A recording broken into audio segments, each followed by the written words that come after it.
It was Manned Spacecraft Center then when I started there. I started in October 1967.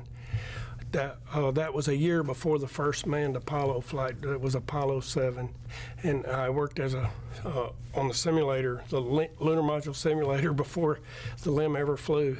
My job, I was an engineer / pilot for the thing because I had flown, or I knew how to fly a plane I had gone to pilot training with the Air National Guard, and astronauts and programmers are from different planets. They didn't speak to each other very well or understand each other.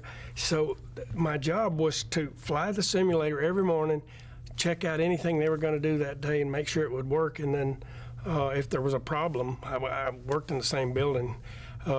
My office was in the same building. So if there was a problem, they would call me down and I would discuss it with them. Then I could talk to the programmers and tell them what needed to be done. Some of the things I did myself. I did the equations of motion and the mass properties. Those were but they weren't engineers, and programmers and engineers were different people then. So I had to tell a programmer what program I needed. I would give them the equations and they would program it. It was a lot of complex math. And my first job was calculating initial conditions, where all the roll, pitch, yaw, latitude, longitude, all that, how much fuel you had left, where the ballast point was, all those things about a vehicle when you started the simulation, because you didn't want to fly the whole thing every time. We'd start from like 5 minutes before they started the landing, that kind of thing. And I had to calculate those by hand. And I literally used a slide rule and an abacus to calculate these. Now it just boggles my mind that I've seen computers go we didn't even know there was no computer that would calculate a square root. We had to do it by hand, a Newton-Raphson, where you guess the square root and divide the answer by that and keep dividing till you get the same answer twice. So it was a lot of complicated math. And I had to set up all these initial conditions and then fly the thing every morning, or if there was anything changed in the program, I was the pilot for the thing because I was the only one of the contractors that knew how to fly an airplane.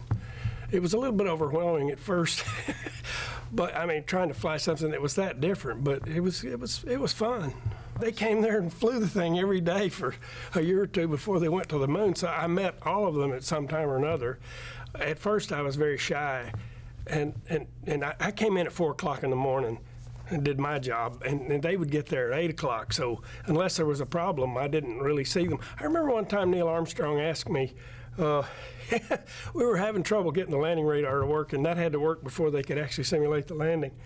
And that's one of the few things that I remember, a distinct memory. He came and asked me, is the landing radar working yet? And I said, no, sir. And I'd just been in the Air Force, so I called everybody sir. I said, no, sir. And he said, well, that's a good simulation. It isn't working in the real world either. Every time we turn it on, it locks onto the front leg and says we're 8 feet high. And Buzz Aldrin used to come in about 5 o'clock and stand behind me in the simulator. And that was very intimidating because I was 24, 25 then. So it was very intimidating to have an astronaut stand behind you. And he wouldn't say much, but he would watch everything I did. And it was I saw them, and some of them I got to know personally, later on after I'd been there a few years. But at first I was very shy.